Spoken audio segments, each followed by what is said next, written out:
Good evening, everybody. My name is Sabrina Katakam, and I'm a teacher in the Vipassana Meditation Center. Today, I'm going to give you a talk on real education, which is mastery over the mind. Over 100 years ago, Swami Vivekananda had said, "The present system of education is all wrong. The mind is crammed with facts before it knows how to think. Control of the mind should be taught first. If I had my education all over again, and if I had any say in the matter, I would learn to master my mind first and then greater facts if necessary." Now, why did he say this? Why is mastery over the mind so important? And I think compared to 100 years ago, the poor children's minds nowadays are crammed with even more facts than before. And whatever values were taught, uh, even that is not being taught. Okay, and by the way, values can't be taught, they have to be demonstrated. Okay, so why did he say that? Because the aim of all our lives is to be happy and peaceful. And if we don't have mastery over our own mind, what happens is we are at the mercy of everybody else. Anybody can make us miserable in 1 second flat by what they say, what they do. Whenever anything unwanted happens, then immediately we become miserable if we don't like what they're saying or doing. Okay, so if we want to be happy, then we have to be in a position where we can say, I don't mind what you say or do, but I'm going to be happy. If I've made a mistake, okay, I'll say sorry, I'll do something to make up for it. But if I've not made a mistake and I'm okay, then why should I let my happiness depend upon what other people are saying or doing? Okay. Now, to learn to become the master of the mind, we have to discover this mind of ours, how it works. So, we have to discover the science of this mind and body because the mind is inside the body. Okay, so there are two habit patterns of the mind which make us very miserable. One habit pattern is that of reacting. And the second habit pattern is basic, it keeps going, the mind wanders into the past and future. And basically, we're reacting to the past and future. Because suppose somebody says something that we don't like, immediately it goes off into the past. But what does our mind do? It catches those words and then it keeps repeating it over and over again in the mind, and we are reacting to that. Okay, that's gone off in the past, but we have held on to it. We react to that and then we jump into the future and then worry about what's going to happen in the future. And this way, jumping into the past and future, we keep reacting and making ourselves so miserable. Now, just to illustrate how even a small reaction can make us so miserable, I'd like to tell you one little story. Once, there was a father, mother, and his little daughter who were having breakfast. And while they were having breakfast, the daughter reaches out for something, and by mistake, she drops the teacup on her father's shirt. So the father immediately turns around and shouts at the child, "How careless you are!" And then he gets up and he goes off to his room to change. When he comes back, the child was so upset that she goes on crying, and the mother says she's missed her school bus, so you better go and drop her in school. So now this father, he's already getting late for his office, but now he has to drop his child in the school. So he quickly takes the child and rushes off and drops her in school. But the child, he says bye-bye to the child when she gets off, but the child is so upset that she doesn't wish her father and she just gets down and goes away. Now the father, because he's getting late for office, goes full speed, and he gets a speeding ticket, and finally he reaches office, and then discovers in his hurry he left his briefcase at home. And you know how it is some days when things go wrong all day long, something or the other keeps going wrong. So at the end of the day, he's so relieved, okay, today is finished. Now at least I can go home and relax. So when he reaches home, however, both his daughter and his wife haven't forgotten about the morning's incident. So there's a cold war at home. Now the whole day of the father got ruined. And why? Simply because in that 1 second he reacted and shouted at his child. If he could have just stayed calm and said, okay, it's all right, it was an accident, don't worry, continue eating with your breakfast and go to school, he would have still been able to change his shirt and go peacefully to the office. Now, how often in our life we do that split seconds reaction, and then we have lots of time to repent later. So now how do we learn to control the mind? The mind as mind cannot be seen. It doesn't have some shape or color or something. Okay? But what our saints and sages of our country have discovered, that the mind and the breath are very closely connected. I don't know if you have noticed that when our mind gets disturbed, then the breath also gets disturbed. And when you're sitting calmly, then your breath is also calm. So though we cannot see the mind, we can easily observe the breath. And actually the breath is a link between the mind and body. You might have observed when you get angry or upset, how the breath changes, but also there is all kinds of reactions at the body level.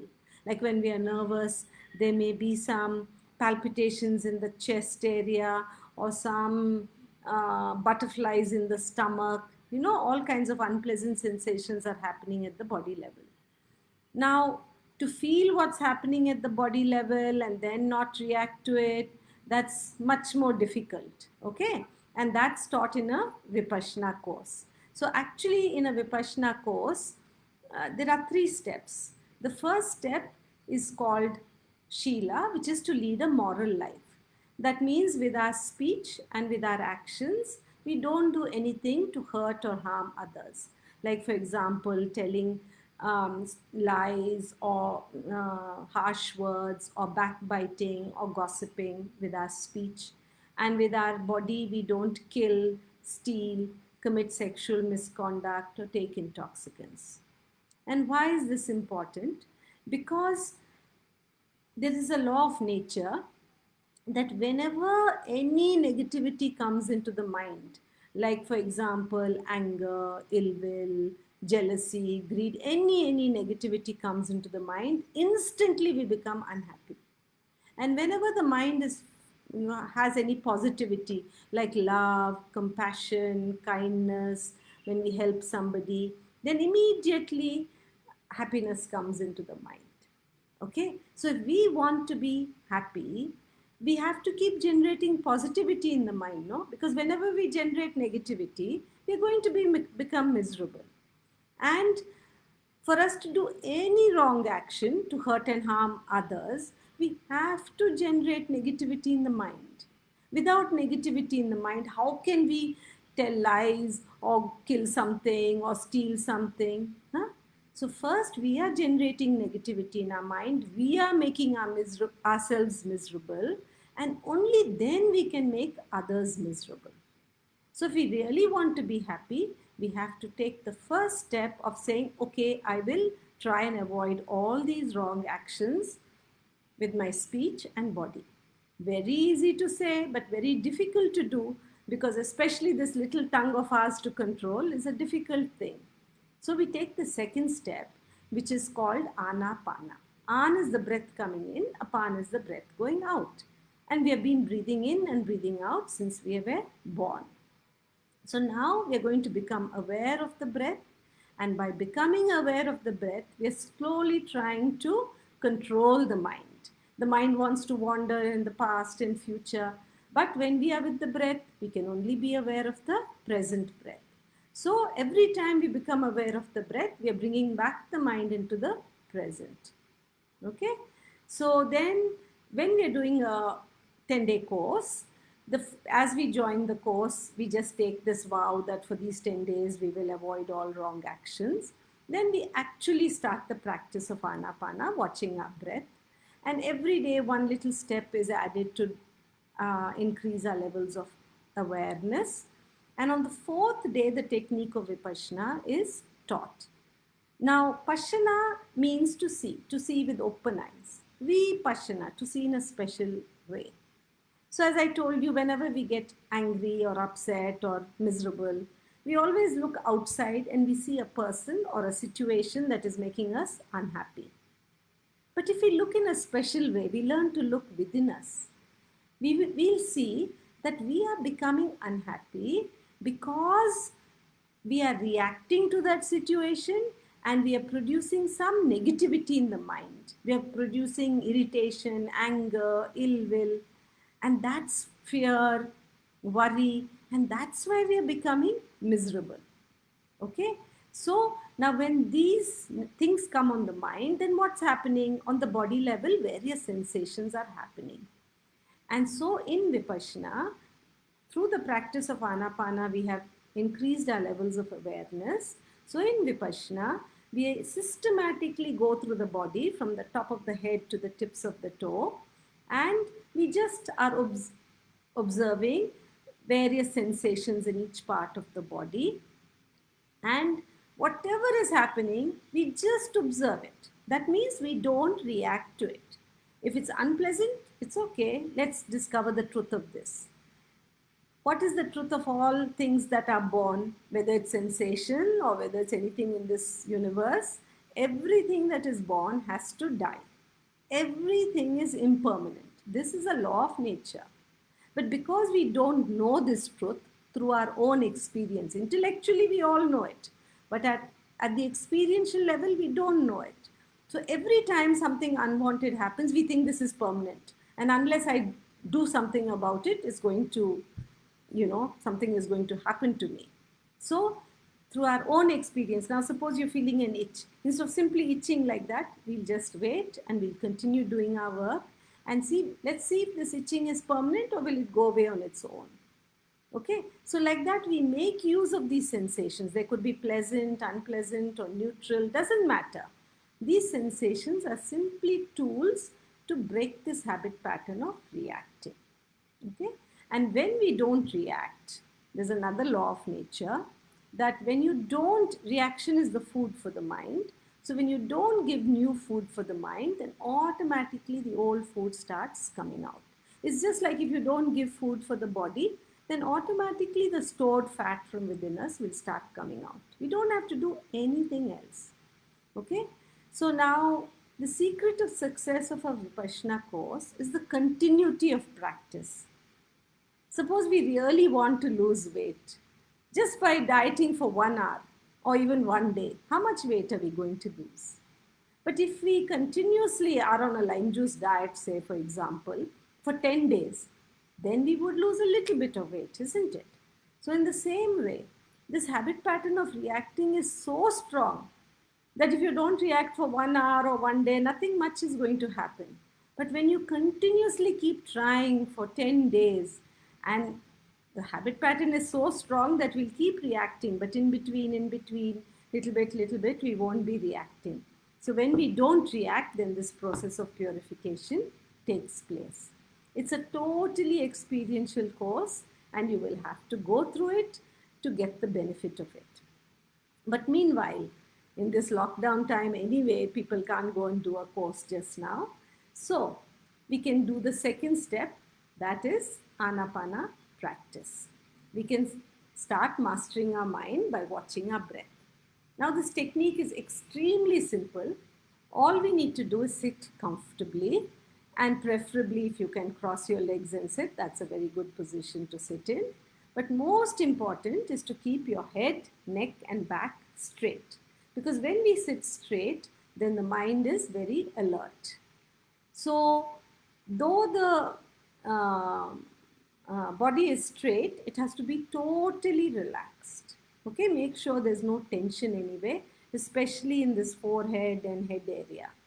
So you're sitting straight and gently you close your eyes and mouth and you keep your entire attention at the entrance of the nostrils, because it is through these entrance of the nostrils that the breath goes in and comes out. We are like a watchman at the entrance of the nostrils, and we are just aware, has the breath gone in or come out. We don't go in with the breath, we don't go out with the breath. Okay, watchman just stays in one place. Now, two very important things about the breath is that we have to be with the normal, natural breath as it is. That means we don't change the breath in any way. If it is long, it is long. If it is short, it is short. If it's going in through one nostril, that's fine. If it's going in through two nostrils, that's fine. We watch it as it is. And the second important thing is we don't add anything to the breath. Like we don't add any numbers in, out, or any mantras, or any name, or we don't visualize anything. We don't add anything at all to the breath. Why? Because the breath as it is the truth for us. And the minute you start adding things to it, it's no longer the truth. It becomes a khichdi. Okay. And if we want to discover the truth about how our mind is working, we have to start with the truth. Okay. So now when we sit down and we start observing the breath, what's going to happen? The first thing that will happen is very quickly, within a few seconds, some thoughts will come into the mind and you'll forget all about the breath and you'll go off into some thoughts. Okay.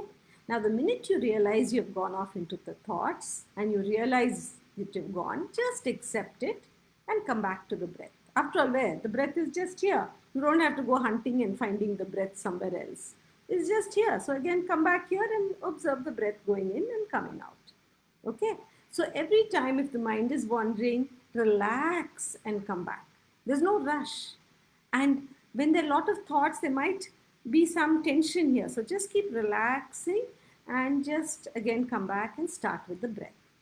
Okay. Now, very important is that we don't react to it, because here we are trying to break that habit pattern of the mind which makes us miserable. So what is the reaction? We get frustrated. Oh, this mind is wandering so much. No, it's too difficult. I can't be bothered to do it. Okay. So that's one reaction. And if we react like that, then how can we ever learn? Huh? So without reacting, smilingly, that means smilingly keep coming back to the breath. So actually here we are learning life skills. How to work patiently, smilingly, and continuously. What does continuously mean? Mind will keep wandering away. So what? If it wanders, the minute we realize it's wandered away, we keep coming back to the breath. We don't purposely then roll in those thoughts and give up. Okay? So because we keep coming back, that is continuity of practice. Okay? So remember, our aim is to be happy and peaceful. So the minute we react, we're no longer happy and peaceful. So whatever happens on the mind or body during our meditation, just accept it. If there are a lot of thoughts, there's restlessness, there's agitation, anything that comes up on the mind, just accept it, relax, and continue being with the breath. Because we have to understand through our own experience that whatever is happening on the mind or body is impermanent. Just as the breath is going in to come out, so things are happening on the mind. Various thoughts will come, pleasant, unpleasant, all kinds of thoughts. They'll come to go away. So why bother about them? Similarly, various sensations will happen on the body. You might feel some itching or some heat or some discomfort in your legs. Try not to move your body unnecessarily, because the stiller the body, the stiller the mind will become. And we have to understand that everything is impermanent. So suppose there's an itch, don't immediately do like that. Just relax and keep watching your breath and see, can I sit for another half a minute, another 1 minute? So what you're doing, you're increasing your levels of patience and tolerance. Instead of immediately doing that, One more minute, half more minute. And if it becomes unbearable and now you can't be with your breath, then instead of a reaction, which we do without awareness, we will take an action. That means now I know this has become too much, and so very gently I'll just do that. Okay? And then I'll put my hand down and I'll continue being with the breath. So this is how we will work. Okay, so now we will practice this Anapana meditation for 10 minutes, and then at the end of it, we will practice a minute of metta. Metta is what? Loving kindness. So you'll find with this practice, your mind will become a little bit more peaceful and happy.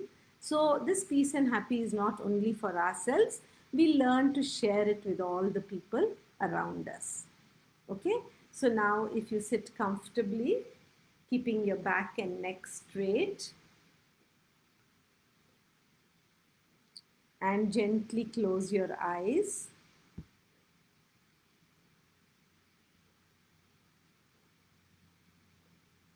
Close your mouth and keep your entire attention at the entrance of the nostrils. And you're doing nothing. By itself, the breath is going in. By itself, the breath is coming out.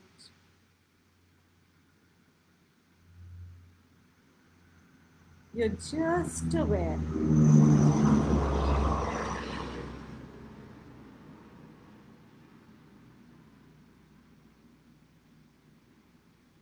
Make sure you're relaxed, but your mind is alert.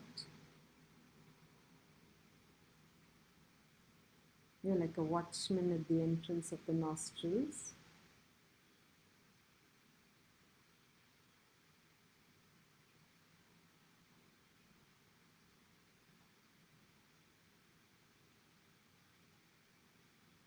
Don't make an effort to breathe, just totally relax. Allow the breath to go in by itself. Allow it to come out by itself. Be with the pure breath, natural breath, as it is.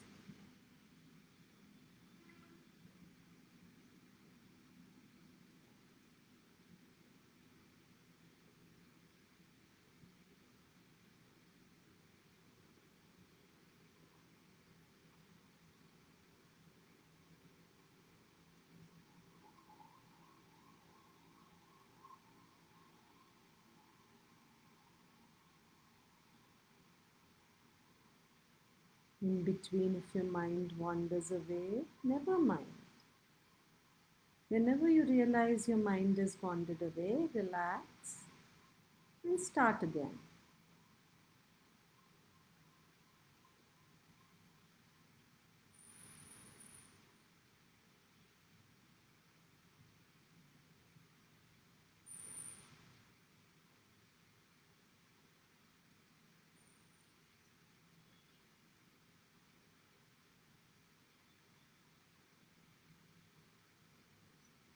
When we work patiently, smilingly, and continuously, we will definitely be successful.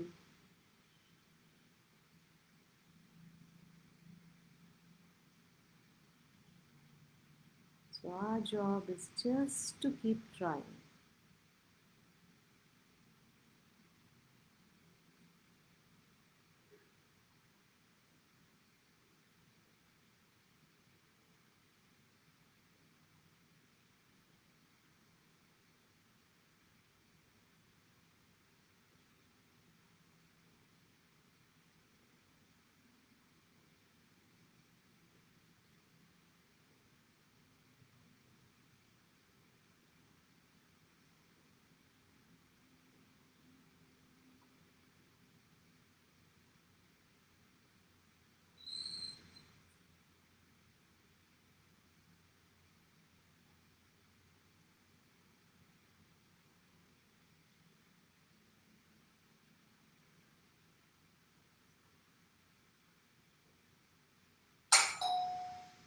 Each breath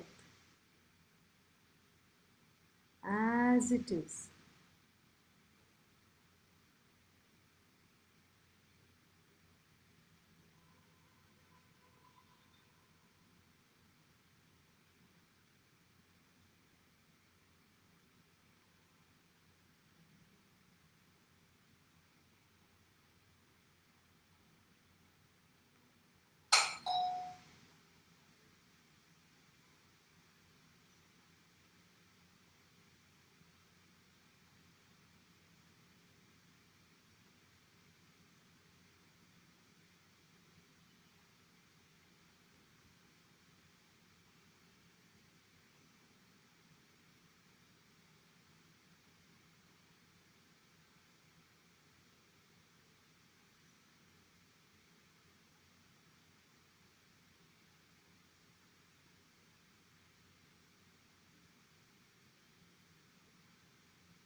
Habit pattern of the mind is to wander. We are here to change that habit pattern. So whenever it wanders away, relax and smilingly bring it back.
Just the breath, nothing but the breath.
Now we will just relax and practice metta.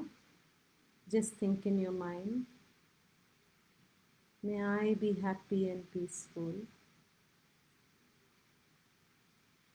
May everyone in my family be happy and peaceful.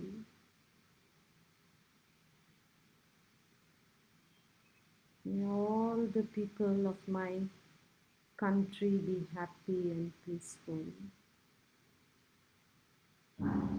May all the people in the world be happy and peaceful. May all beings be happy. May all beings be peaceful. Keep radiating goodwill.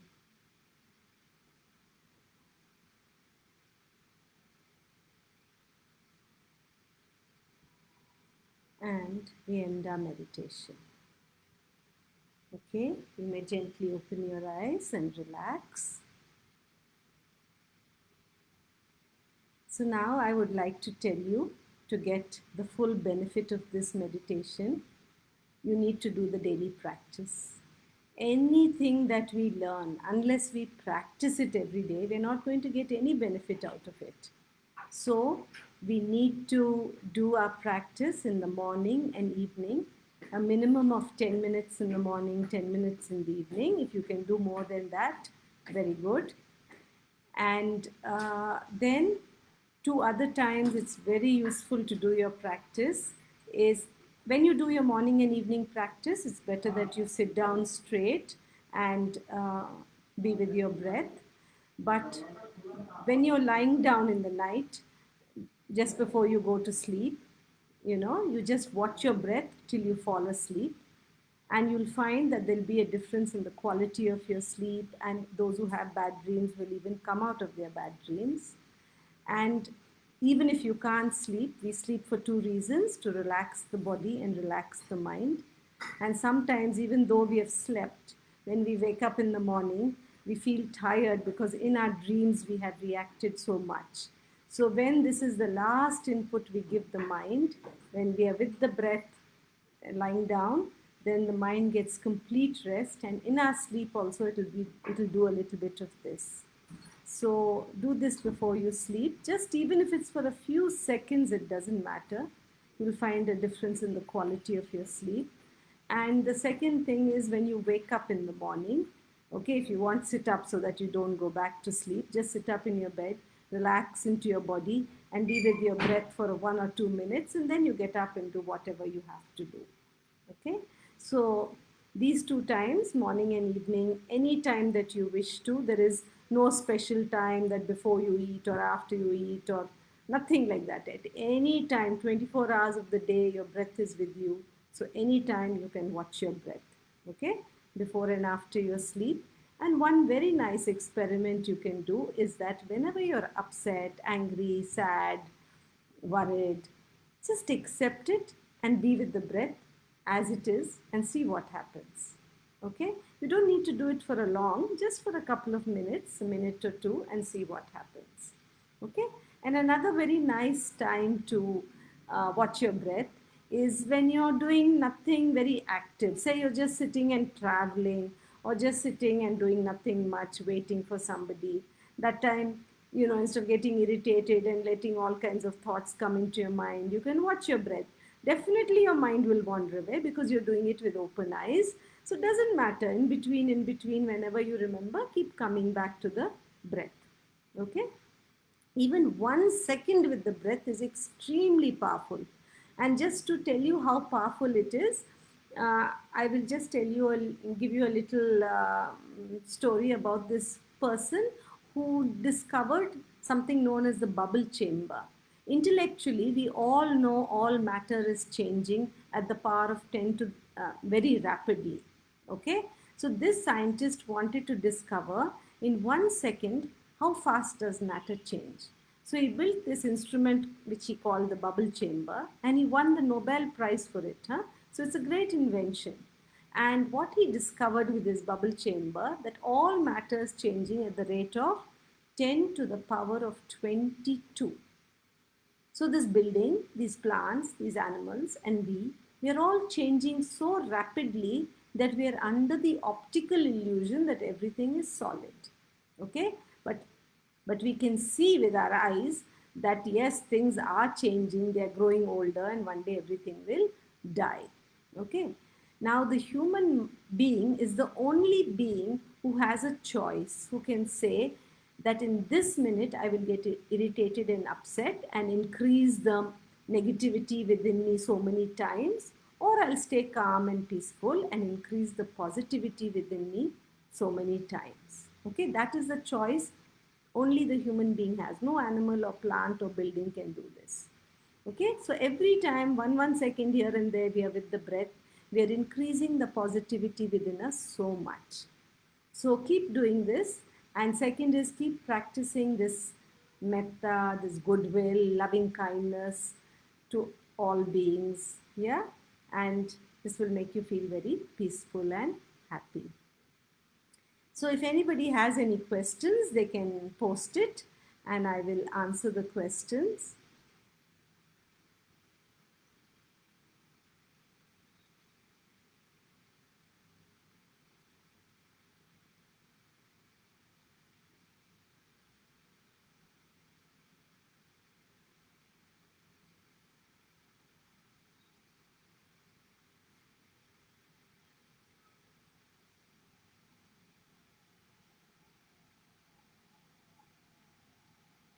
And this technique works beautifully with children, okay?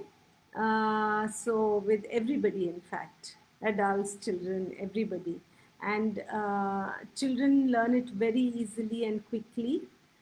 Um, you can informally make them meditate even from a very young age. But formally, we do these Anapana courses with 10 years and above. So I got a question. I work with a child, he can't sit at a place. Just tell him, sit for 1 minute, 2 minutes, start small, okay? And just once he can sit, then say, okay, watch your breath. Go gradually with them.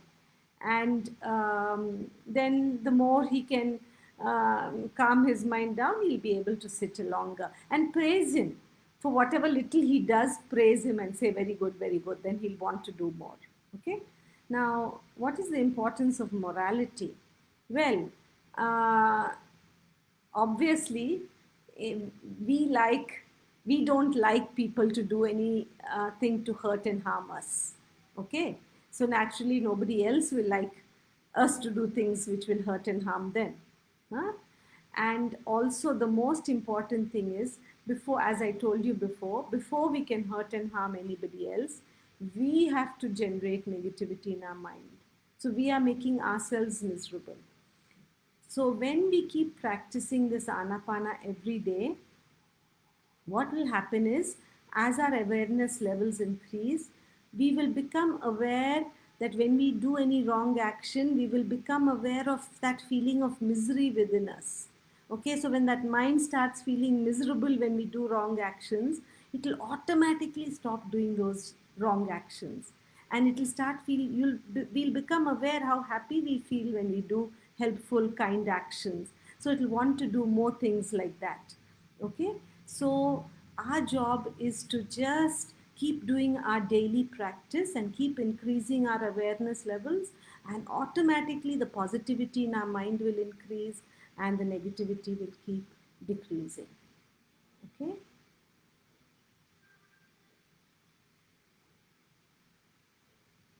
By the way, it also works very nicely for any bodily pain and discomfort we have, because the habit pattern of the mind is to react to unpleasant sensations, and it keeps it's like the initial unpleasant reaction is like a little fire, and when we react, it's like throwing wood on the fire. Very rapidly it becomes very big. So what if we just accept that there's a pain, there's a discomfort, and they will just relax into it and keep being with the breath. And when we are with the breath, we never ever say, I like this breath, I don't like this breath. So it's like throwing water on that fire. Okay, if it's a small fire, it'll go away quickly. If it's big, it'll take its time. But don't add wood, just try and add water. Okay, so there's a question here. These days, the online classes are moving the whole day, where I feel so stressed and always try to be alone and calm. So how can I come out of this loneliness? Actually, the simplest way to come out of any mental problem, stress, tension, loneliness, unhappiness, is to just accept it's there. We didn't invite it to come. It came by itself, and the law of nature is when something comes, it has to go. So don't fight with it, don't try to push it away, just accept it and be with the breath. Okay? And if you have done Vipassana, you can be with sensations. Otherwise, you just be with the breath and see after a couple of minutes it will decrease. And then again, if it comes up, again you accept it and be with the breath. This way, if you do it a few times, you'll find you'll come out of that habit pattern of the mind. Okay? So when after Vipassana, at time of metta, mind gets negative thoughts, why? See, let's not ask why, because so many things keep happening on the mind and body. By itself, they are happening. Nobody knows why it's happening, okay? Because maybe the stock is inside us and it's coming out. We have so many negativities within us. So if there are negative thoughts in the mind, first give metta to yourself. May I come out of all this negativity? May I become peaceful and happy? Okay? So you keep doing this and then you can spread it to everybody else. How to make use of this technique in studies? Yes, before you study, you just, you have your books and everything ready in front of you. Now you sit down there quietly and you watch your breath. You either do your complete 10 minutes of meditation, or if you finish that, even just 2-3 minutes, you watch your breath. Your mind is in the present moment and it'll calm down, and then you'll find that you will be able to study and remember whatever you're studying very easily. Okay, everything is experiential, so try it out and see it for yourself. Okay.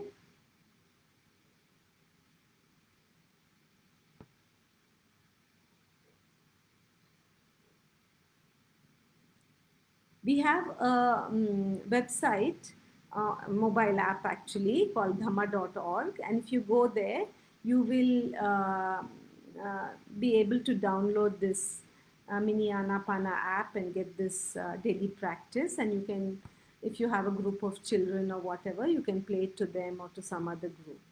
So how to get rid of jealousy and comparison with the others? Same thing, just accept it's there, and it's absolutely no point in comparing with other people. It's like 5 fingers of our hand. All the fingers are of different sizes, but they all are needed for this hand to work properly. So all of us are different. We have different positive and negative qualities, and why bother what others have? Okay, why compare with them? So if somebody has some positive qualities, let us try and get them into us and become more positive. But if they have negative qualities, let's keep them far away. The qualities are not the person, and make a determination that I'm not going to develop these qualities within me. Okay.